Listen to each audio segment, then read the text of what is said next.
Hey, what's that bright thing over there? Not sure what that is. Hey, welcome back to BIBSTER'S Repair Shop. As you can see, we're outside. Crazy talk. So, today's video, got the garage kind of cleaned up. Hope you guys like what I did last Friday, or Friday's video with the 1850. Yesterday, we went out to pick up that bed for my dad's truck, and wasn't really anything exciting. We drove, picked the bed up, drove home. So I didn't think it was anything to bring you along for. Tonight's, we're gonna try and get, the Super's gonna hang out outside for a day or two while I get Project Farmall into the shop. So yeah, thought I'd bring you guys along. Thank all the new subscribers for checking out the channel. It's been a lot of fun. We're gonna have some fun this year. We just, but Don was just over talking some tractor pull and stuff. He was out in Waterloo yesterday. So hopefully things will be happening pretty soon, pretty awesome. But yeah, I'll bring you back in the shop and we'll chit chat. I just wanted to, we're outside. Look at this, the door's open. There's an open door right here. All right, so yeah, so now we got the doors open. Kind of excited about that because it has been way too cold out here. Hopefully no more heater. It's supposed to be like 58 today, 58 tomorrow or something like that. But yeah, so we got the shop cleaned up. I might try and figure out a way. I might move all the tractors out. Well, it's still light out today, but it sure is nice to be able to pop the doors open, move some tractors out, get some work done in here, and all that fun. So all this stuff I found out with that Project Farmall that might address, might not, depends on if we pull it or not, where we'll figure it out. But I'll show you some of that stuff. But I'm gonna try and get that one in here, clean this area up, get that in here, and we'll start going through it, seeing, like I said, seeing what works, what doesn't work, and go from there. So I'll bring you back. All right, so I thought I would change plans a little bit on the video for today. So Friday, I put that video up at the 1850. Did pretty good. Some of you were all kind of asking some questions about it. So I thought tonight, still gonna try and get the Project Farmall. You can't see it, it's right here, in the garage. But I thought while I was cleaning it up, some people I had some people comment and asking end of the story. So let's talk about the 1850. I'll probably try and roll some. You might see some of the same clips from Friday because they're still on my phone, so I can play them. Get that hat on right. Check the link in a description for a video a while ago on these hats. There's a guy, Eric from Sioux City, that sells them, and he's got Al Shermer's ones now. He's got white hats, he's got Oliver hats, he's got a few other ones. Hopefully he's gonna do Farmall hats soon, so I can get some of those. You'll see those on camera. But anyway, the story of the 1850. So back in the day, long before I was born, I'm an 88 model. In like 80, somewhere when my dad was still in high school, so it'd probably make maybe 75, I think, 76, somewhere in there.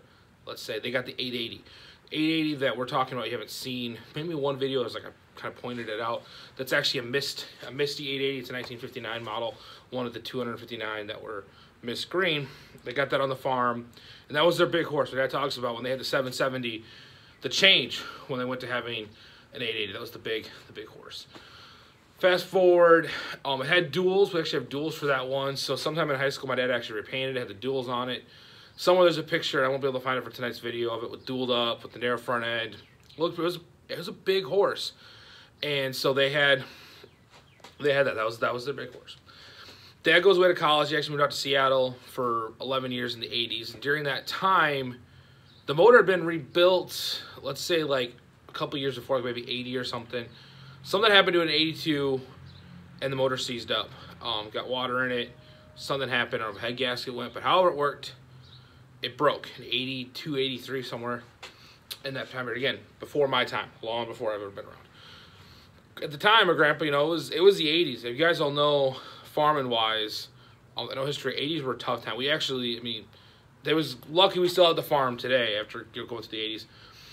And so Grandpa didn't have the money to fix it, so he just kept running the other tractors he had. At that point, he would have had I think he had two 770s and the Super. I mean, there was, when something broke, he couldn't get it back going. So he pulled the head pulled off, wrapped it up really well, parked it.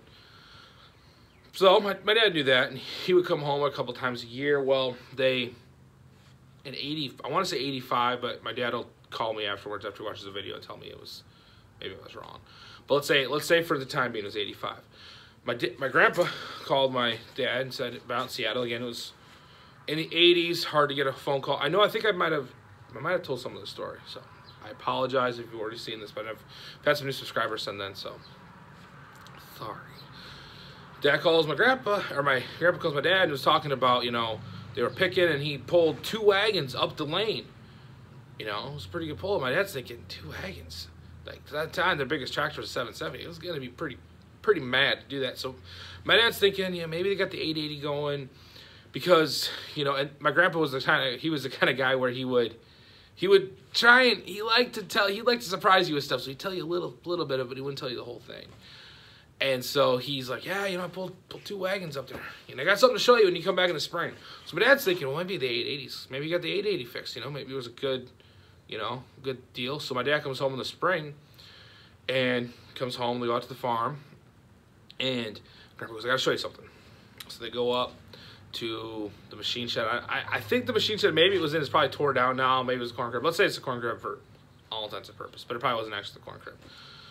And pops the doors open and boom, they're sitting in the 1850. Now, it's a 65 model. And, when my dad was a kid, he's of the age, in 65, he would have been 5 years old. That would have been, like, the biggest, best tractor. So when he was just starting to get around the farm stuff, having a 4-digit Oliver, being an Oliver family, that was a big deal. So he loved it, decided, it was the first tractor that had a 3-point. It was the first tractor that, it really moderned him up from what they were running before. Because the 770, they had the gasser. Yeah, it is like a 65, but, it's a lot older. So they had that. They ran that for years. Obviously, at some point in 90, Dad moved back to the farm. Grandpa had started to back away. He was having most of the farm, still doing a lot of it, but, it was never, it still was mounting the picker on like a 770. So fast forward to, I want to say 97, 98, somewhere in there. Again, I was pretty young. I remember seeing it get put in, but I was not part of the engine swap to the Cummins. So the motor had blown up. And what happened on those Perkins, and Perkins were really notorious for they would lose their prime after an oil change. And there was, if you kind of like waited a minute and kind of revved them up in a way, they would get their prime back. Well, my grandpa did an oil change, and it had lost its prime. He drove it up the lane. By the time he got to the top of the lane, no oil pressure, it was done. That particular Perkins had already been rebuilt, I think once, or I think maybe twice. Again, Dad will correct me. Our local mechanic, Irv Lang, who he's actually still wrenches on tractors over. He's got a couple different shops, sells mowers, great guy. At the time, in the 90s, he was big on doing these Cummins swaps. He had done one on his boy's 1755, 1755, or 1750 or 1755, and he was actually starting to pull that. He had turned the screw up, and he would cut hay with it, and then he'd bale hay, and then he'd go pull it. And so he was getting really big on doing these Cummins swaps. He'd done a couple 4-cylinders and do, I think, like a 30-20. So he had the line of getting the bell housings, getting the engines, and doing it. So at that point, my grandpa had decided, I'm going to do this, make this big jump. I'm going to have this motor swap done. Again, it was late 90s. So at that point, he wasn't really farming. He was still farming. He still had cattle, but it wasn't as big. He wasn't as big as when he was like doing everything. So he got the swap done, and it was over the summer. I remember going to the guy who actually owns most of the farm now, Ray Studemann's place, and I remember being there when it got swapped. I remember one night as a kid, I had to be like a 3rd or 4th grade, going and watching. They were wrenching on him. I was way too young to be doing anything, especially when it was one of those. I might have been wrenching or helping my dad out, holding wrenches and dropping transmissions on his leg, but definitely not when there's other people doing it. So we got it in there. At that point, we just threw the motor in. Like, there was nothing else done to it. I mean, I remember a couple years, half the sheet metal was off. I had this ugly garbage cab on it.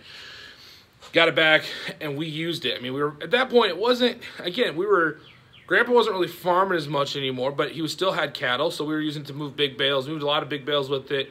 Used it to, because we were burning wood. Grandpa was burning wood, and so we would use it as much as we could. Well, at that stage, Grandpa was starting to, he was starting to get Alzheimer's.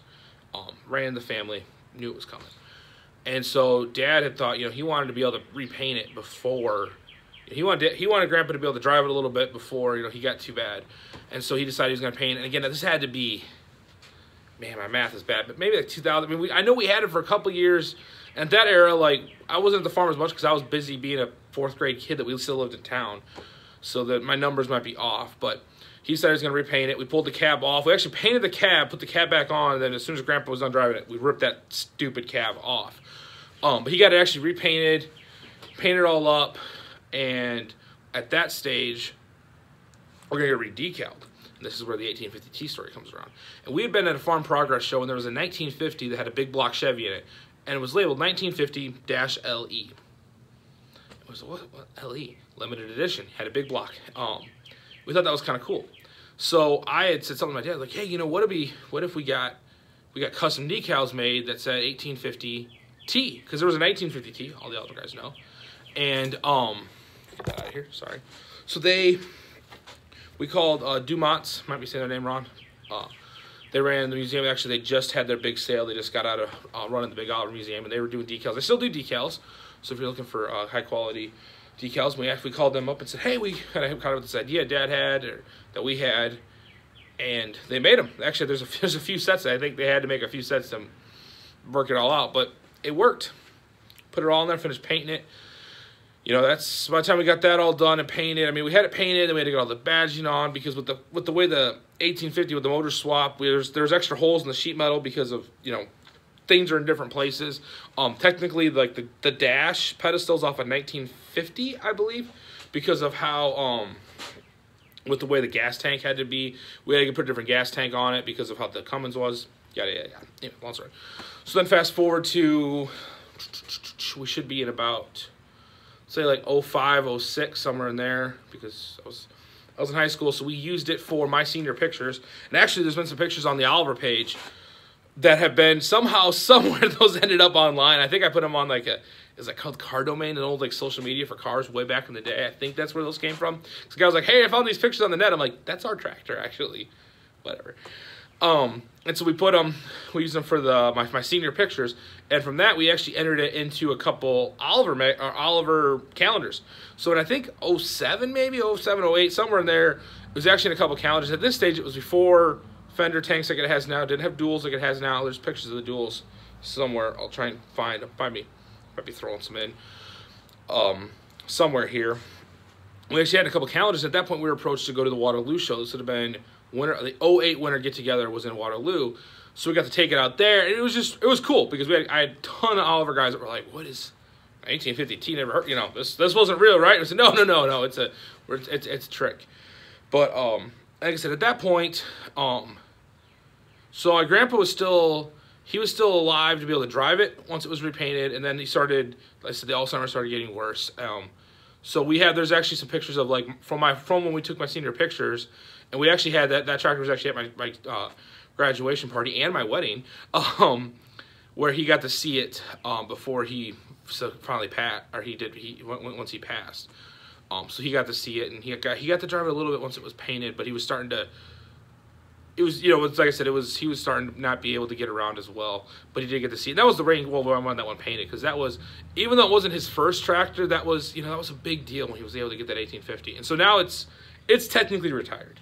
We don't farm out there anymore. We have some timber that we work.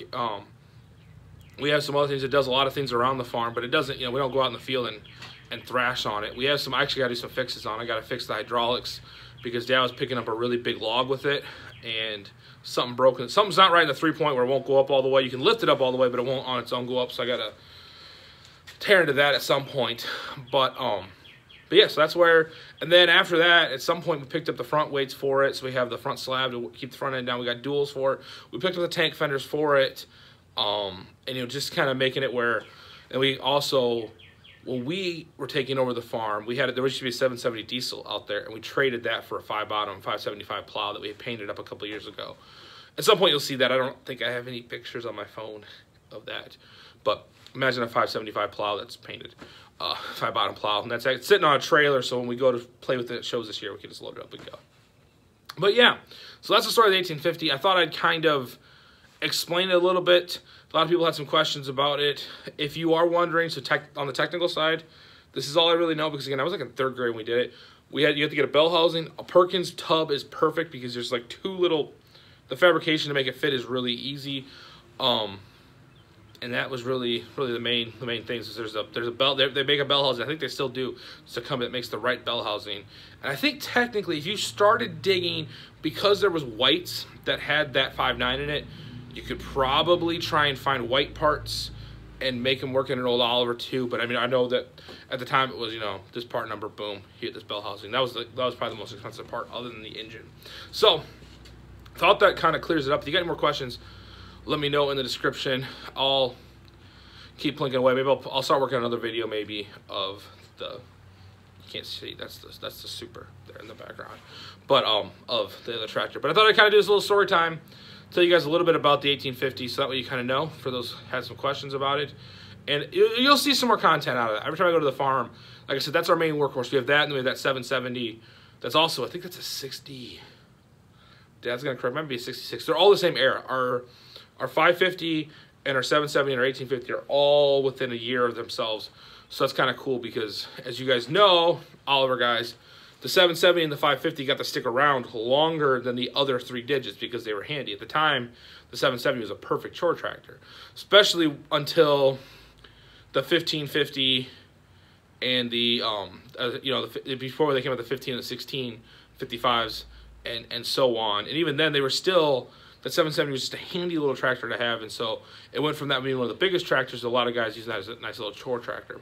So they made them till 60 something. I would know the dates, but if you guys have watched my channel long enough, you know that there's stuff I should know, research, but yeah, it'll be fine. Anyway, so like, subscribe, do all the things. Gotta give another shout out to my buddy IP Farms. He just shouted out today on his channel. Did a big video. Thanks for that. Had some subscribers check it out. If you haven't checked his channel out, dude, he's down there in North Carolina. Starting to know where you guys are all at. He's got a 770 Oliver. He does a bunch of work. Kind of similar. He's got a little shop that he tries to do a lot of things in a little shop that most guys don't try and do, which I like that that aspect. Obviously, in town in a 2-car garage trying to work on antique tractors is always fun. But hope you guys like this. Let me know. I think I got my What's the Deal With video coming out this week too, so get ready for that. I have 2 options, so whatever one I don't do this week, I'll do the other one next week. So, all right, you guys know what to do. Like, subscribe. Bye.